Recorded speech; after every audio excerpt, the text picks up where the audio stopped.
જય સ્વામિનારાયણ. વાલા હરિભક્તો, સ્વામિનારાયણનો સત્સંગી યુટ્યુબ ચેનલમાં આપ સૌનું હાર્દિક સ્વાગત છે.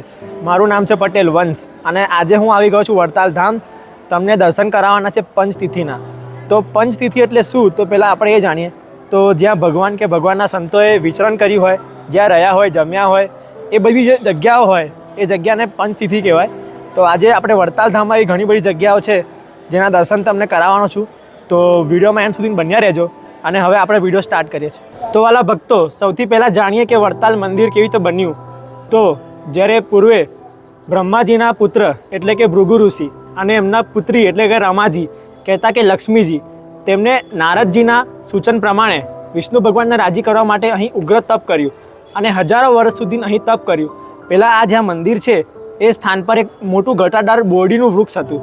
એ બોરડીના વૃક્ષ નીચે માતા લક્ષ્મીજીએ ખૂબ તપસ્યા કરી અને ભગવાન વિષ્ણુને પ્રસન્ન કર્યા. ભગવાન વિષ્ણુ પ્રસન્ન થયા ત્યારે પ્રગટ થયા અને માતાજી લક્ષ્મી માતાને કીધું કે તમે કંઈક વર માગો. ત્યારે લક્ષ્મી માતાએ માગ્યા 2 વર. પહેલું કે હે પ્રભુ, તમે મારા પતિ થાવ, એટલે કે વિષ્ણુ ભગવાનને કીધું તમે મારા પતિ થાવ. અને બીજો વર એ માગ્યો કે આ સ્થાન મને અતિ પ્રિય છે, અહીં મેં ખૂબ તપસ્યા કરી છે, માટે આપણે અહીં નિવાસ કરીને રહીએ. ત્યારે વિષ્ણુ ભગવાને તેમને તથાસ્તુ કીધું.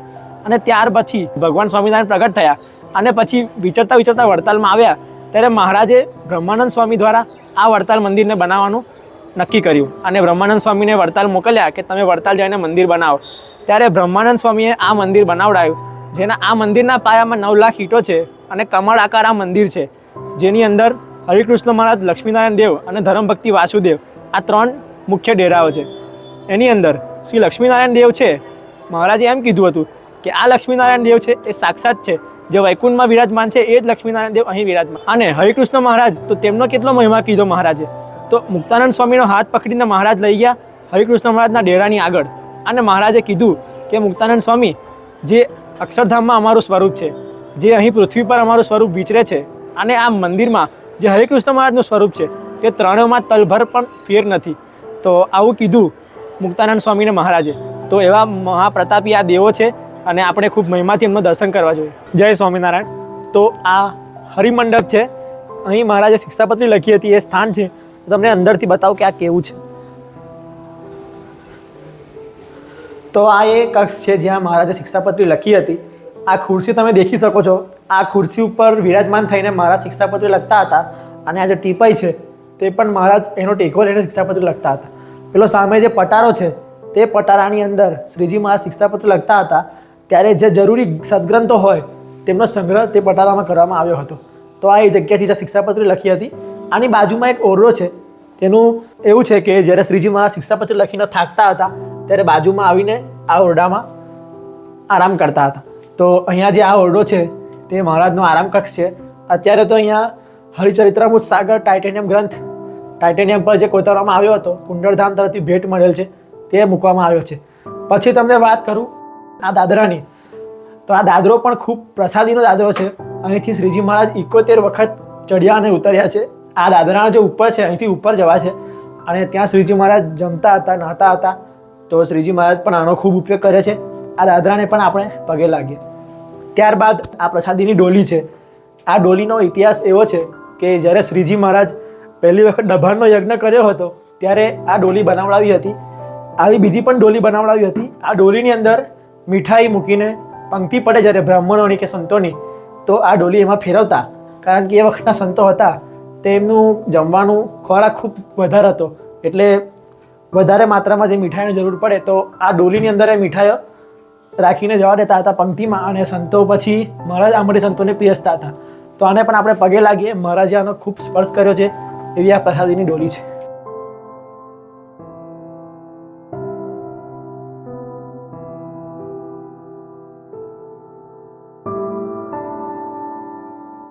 જય સ્વામિનારાયણ. આ વડતાલનો ખૂબ જ પવિત્ર એવો પવિત્રાનંદ સભા મંડપ છે. આ સભા મંડપ પવિત્રાનંદ સ્વામીએ બનાવડાયો હતો, એટલે એનું નામ પવિત્રાનંદ સભા મંડપ રાખવામાં આવ્યું છે. આ સભા મંડપ જ્યારે બનાવવામાં આવ્યો ત્યારે 1924માં બનાવવામાં આવ્યો અને આ સભા મંડપ જે છે એ 58 ફૂટ લાંબો છે અને 157 ફૂટ પહોળો છે અને આની અંદર 59 થાંભલાઓ આવેલા છે. આ સભા મંડપની વિશેષતા એ છે કે આ સભા મંડપ જ્યારે બનાવવામાં આવ્યો ત્યારે તેની અંદર જે લાકડું ઉપયોગમાં આવ્યું છે તે લાકડું બર્માટિકનું છે. જેની આવરદા 800 વર્ષ છે. અને સભા મંડપની અંદર જે ટાઇલ્સ છે તેની પણ આવરદા 800 વર્ષ છે, જે ટાઇલ્સ લંડનથી મંગાવવામાં આવી હતી. આ સભા મંડપ જ્યારે બનતો હતો ત્યારે વડતાલમાં સંતો બ્રહ્મચારી અને પાર્ષદોના કુલ 46 મંડળો રહેતા હતા અને તે બધાએ ભેગા થઈને આ સભા મંડપનું નિર્માણ કરાવ્યું છે. અને અહીં સંતો અનેક વખત રહ્યા છે, જમ્યા છે, સભા પણ કરી છે અને અહીં ખૂબ જ સંતોના ચરણ પડ્યા છે. તો હવે આ પાવન પવિત્ર સભા મંડપના આપણે ખૂબ ભાવથી દર્શન કરીએ. તો આ કૂવો છે જેનું નામ છે જ્ઞાનકૂપ. તો જ્યારે ભગવાન સ્વામિનારાયણ માટે હરિમંડપ બનાવવામાં આવ્યું, જ્યાં ભગવાન રહેતા હતા, તો એ હરિમંડપ બનાવ્યું તે પછી ભગવાન અહીં રહેતા હતા અને ભગવાન અહીં રહેતા હતા એટલે નાહવા ધોવા અને ખાવા પીવાની વ્યવસ્થા માટે પાણી જોઈએ. તો એ પાણીની વ્યવસ્થા માટે ભગવાન સ્વામિનારાયણે અહીં આ કૂવો ગળાવ્યો હતો અને આ કૂવામાં ભગવાન સ્વામિનારાયણ કહેતા હતા કે ગંગા, યમુના અને સરસ્વતીનો વાસ છે. ભગવાન સ્વામિનારાયણે આ કૂવાનું પાણી ખૂબ જ ઉપયોગ કર્યો છે. અહીં આ કૂવાના કાંઠે ભગવાન સ્વામિનારાયણ બહુ વખત નાહ્યા છે અને આ કૂવાના પાણીથી ખૂબ વખત રસોઈ બનાવી છે અને પોતે જમ્યા છે, સંતોને પણ જમાડ્યા છે. અને આ કૂવાનું પાણી 7 વર્ષ સુધી ભગવાનના ઉપયોગમાં આવ્યું હતું. અને એક વખત ભગવાને ચરિત્ર કેવું કર્યું કે આ કૂવાની અંદર ડૂબકી મારી અને નીકળ્યા જ્ઞાનબાગમાં, જે કૂવો છે ત્યાં. આથી જ્ઞાનબાગમાં નીકળ્યા એટલે આ કૂવાનું નામ જ્ઞાનકૂપ પાડવામાં આવ્યું. તેવો આ પવિત્ર કૂવો છે જેનું પાણી 7 વર્ષ સુધી ભગવાનના ઉપયોગમાં આવ્યું હતું. તો આવા પવિત્ર કૂવાના આપણે દર્શન કરીએ અને પાવન થઈએ. જય સ્વામિનારાયણ. આ પરમ પવિત્ર એવા ચરણાવીન છે જે મંદિરના પાછલા ભાગમાં નીચેના સ્થાને આવેલા છે. તો આ સ્થાન કયું છે? તો સંવત 1882ના કારતક સુધી એકાદશીના દિવસે શ્રીજી મહારાજે અહીં સંપ્રદાયના મુખ્ય 2 આચાર્યોની સ્થાપના કરી હતી અને અહીં જ આચાર્યશ્રીને તિલક કર્યો હતો અને પહેલી વાર આરતી કરી હતી. એ આ પ્રસાદીનું સ્થાન છે જ્યાં અત્યારે હાલ ચરણાવીન પધરાવવામાં આવ્યા છે. તો એ ચરણાવીનના અતિભાવથી આપણે દર્શન કરીએ. ત્યારબાદ પહેલો છે ચરણાવીન છે જે મંદિરની પ્રદક્ષિણાની અંદર આવી રહ્યા છે. તો એ ચરણાવીનનો ઇતિહાસ એવો છે કે શ્રીજી મહારાજ જ્યારે વડતાલ મંદિરની પ્રદક્ષિણા ફરતા હતા ત્યારે પ્રદક્ષિણા 100 પૂરી કરે એટલે મહારાજ થાકી જાય અને ત્યાં બેસતા હતા. તો ત્યાં અત્યારે છત્રી બનાવવામાં આવી છે, તો એના પણ આપણે ખૂબ ભાવથી દર્શન કરીએ.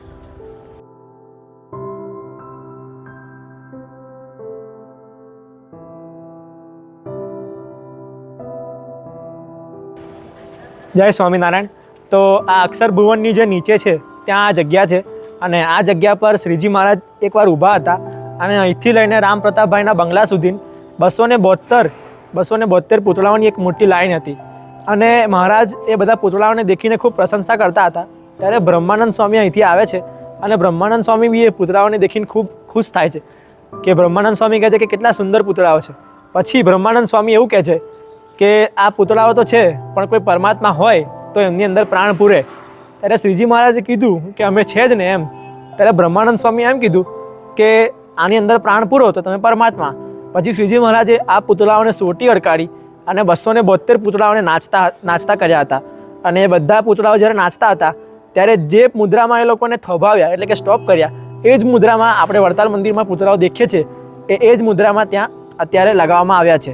તો એ હતો આ અક્ષર ભુવનનો ઇતિહાસ. અને અક્ષર ભુવન જે છે એ પહેલાં બનાવવામાં આવ્યું, પહેલાં આચાર્ય શ્રી વિહારીલાલજી મહારાજ દ્વારા બનાવવાનું ચાલુ કર્યું હતું અને પછી આચાર્ય શ્રી પ્રતિપ્રસાદજી મહારાજ હતા તેમના કાળમાં આનું ઉદ્ઘાટન થયું હતું. અને આની અંદર શ્રીજી મહારાજના પ્રસાદીની ઘણી બધી વસ્તુઓ છે. બીજી એક વાત તમને કહું કે અક્ષર ભુવનના પહેલા માળ પર જે ઊભા ઘનશ્યામ મહારાજ છે તે ઘનશ્યામ મહારાજ પહેલાં હરિમંડપમાં હતા. પરંતુ થયું એવું કે જે હરિમંડપના ઘનશ્યામ મહારાજ હતા તેમની શિખાવાળો જે ભાગ છે ત્યાં મહારાજના અસ્થિ અને મહારાજના નખ પધરાવ્યા હતા. આથી તે મૂર્તિ ખૂબ જ દૈવતવાળી હતી. પરંતુ બહેનોએ હરિમંડપમાં જવાની મનાઈ છે. આથી બહેનો જે ભક્તો છે એ બધા એ મૂર્તિના દર્શન કરવાથી વંચિત ના રહી જાય એટલે એ મૂર્તિને અહીં લાવવામાં આવી અને અહીં માટે જે મૂર્તિ બનાવી હતી તે અત્યારે હરિમંડપમાં દર્શન આપી રહી છે. તો આ હતો અક્ષર ભુવનનો ઇતિહાસ.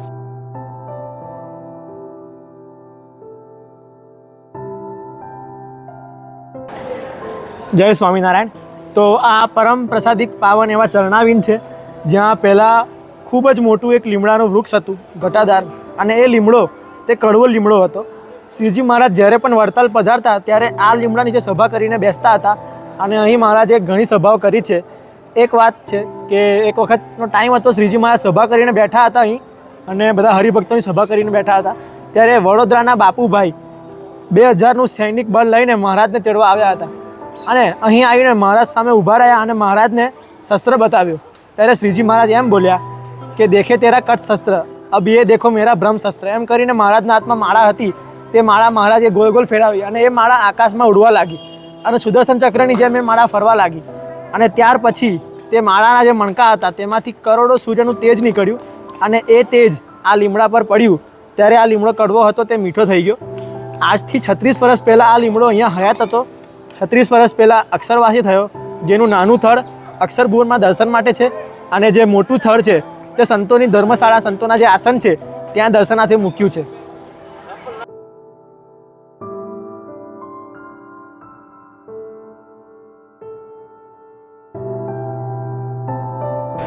જય સ્વામિનારાયણ.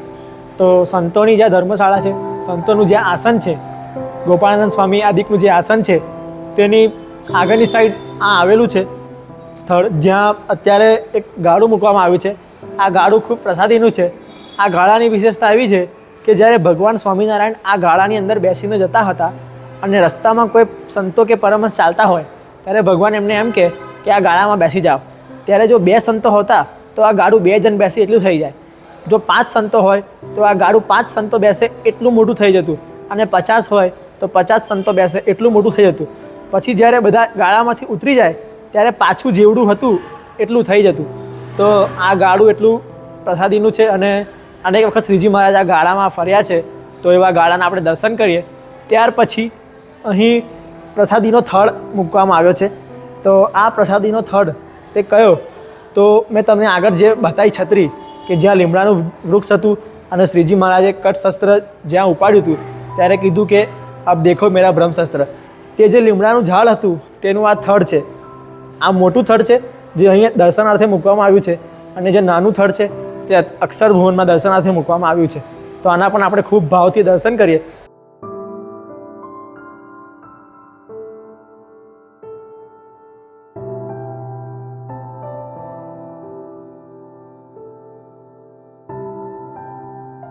તો આ પ્રસાદીનો જે બુરજ છે તેનો નીચલો ભાગ છે, અને ઉપર જે છે પ્રસાદીનો બુરજ છે. જ્યારે શ્રીજી મહારાજ વડતાલ ધામમાં ઉત્સવ સમયા કરતા હતા ત્યારે લાખોની સંખ્યામાં ભક્તો દર્શનાર્થે આવતા હતા. ત્યારે મહારાજ આ પ્રસાદીના જે બુરજ છે તેના ઉપર ચડતા હતા અને ત્યાંથી મહારાજ બોલે એટલે ચારે તરફ સંભળાતું હતું. તો અહીં મહારાજ ખૂબ ઉપર ગયા છે અને અહીંથી ઘણા ઉત્સવો કર્યા છે. અને નીચે તમે જે આ ઓરડીવાળો ભાગ દેખી શકો છો ત્યાં આધારાનંદ સ્વામી જે છે તેમને શ્રીમદ હરિચરિત્રમૃત સાગર ગ્રંથની રચના કરી હતી. અને જ્યારે લક્ષ્મીનારાયણ દેવ અને હરિકૃષ્ણ મહારાજની મૂર્તિઓ લાવવામાં આવી ત્યારે જ્યારે મંદિરમાં સ્થાપવામાં નથી આવી તે વખતે તે મૂર્તિઓને અહીં જ રાખવામાં આવી હતી. તેવું આ પાવન પવિત્ર પ્રસાદીનું સ્થાન છે, તેના ખૂબ ભાવથી દર્શન કરીએ.